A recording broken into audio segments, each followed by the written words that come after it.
I completely agree with that, and I know I'm not saying you don't. I was just throwing out that argument. So. Drive-by argument. That's right. This. Okay, no, that I agree with that. However, I am willing, if I'm in a conversation with someone, I'm willing to concede. I'm not going to say I think that women having contraception is going to make a zero difference in abortion. However, and so it's like this is the point that I'll try to get him and see if I can get him to meet me in the middle here a little bit, and then ideally we'll be able to talk about the merits of contraception itself. But first, I'm going to try to get him to agree with this, and I use their own studies, and I've done this with Planned Parenthood employees, and it's been actually quite interesting. So, according to the CDC, induced abortions usually result from unintended pregnancies, which often occur despite the use of contraception. That would be this baby right here. This would be just one CDC study. How many pages is that? Insane amount of, I don't know, it's like 37. 37 pages of study here, statistics. I mean, it's heavy-duty table statistics, all this stuff.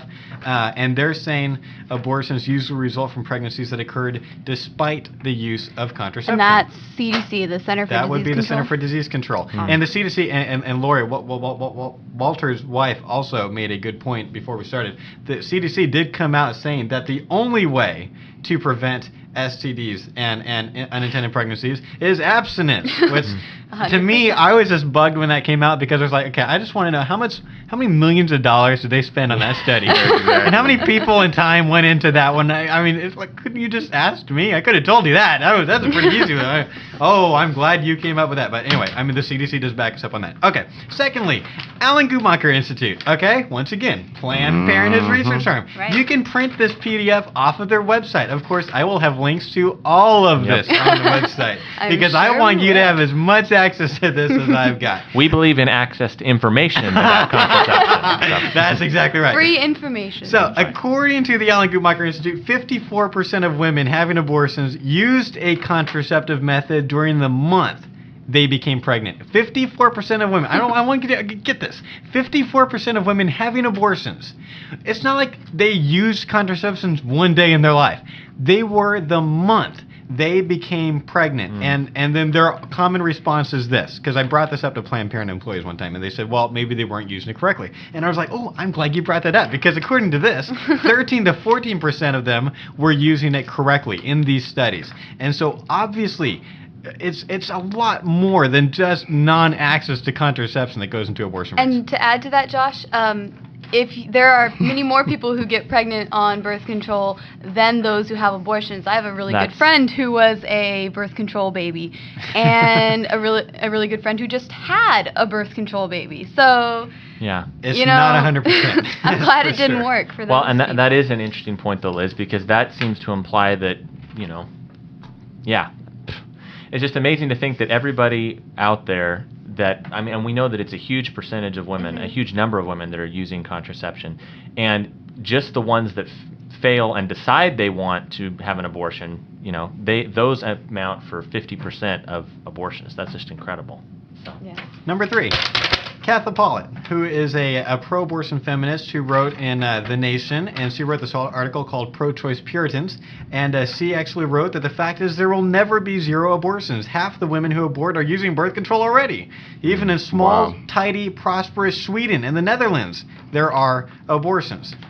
There you go. Okay, next. Well, and both Sweden and the Netherlands, neither of them are known for being theocracies or even, we have friends that know those are some of the most quote-unquote progressive nations, and I'm sure that it's easy to get contraception. Oh, it's extremely easy to get contraception there. Trust. I've been there. It's insane. But so that obviously that's not enough to them.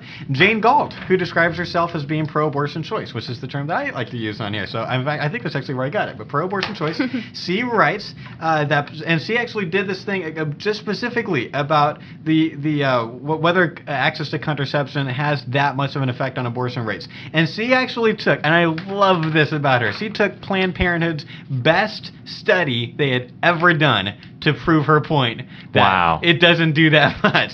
And I'm not going to I could read statistics that she does. I'm not going to do that because it's kind of heavy, but it's worth reading. Take a look at it. It basically, she took their best study and it had a minor effect on pregnancy rate, but it did not have when I say minor, underline minor, it had a very small effect on pregnancy rate. Last, this is another study. This is one that Scott Klusendorf sent me, and this is a study. This was in the JAMA. What was that again? Journal of the American Medical Association. Thank you, John.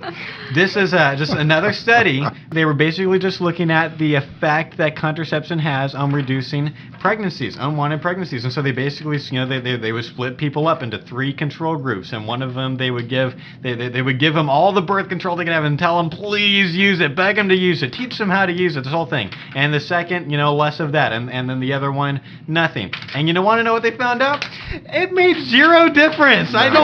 This is their own studies, and it's like nothing. So I don't know how you can tell me that the only way to reduce abortion, or the best way to reduce abortion, is more contraception. Yeah. There's no way. It highlights this problem for me, and I'm going to let you guys comment. It highlights this problem for me. This rhetoric of safe, legal, and rare. The solutions that have been described have not been shown to have any more than a mere minor effect on the number of abortions, and there is no data even suggesting that we can reduce it to a number approaching 0 with this strategy. We've known this for a long time, and it seems like they know it too.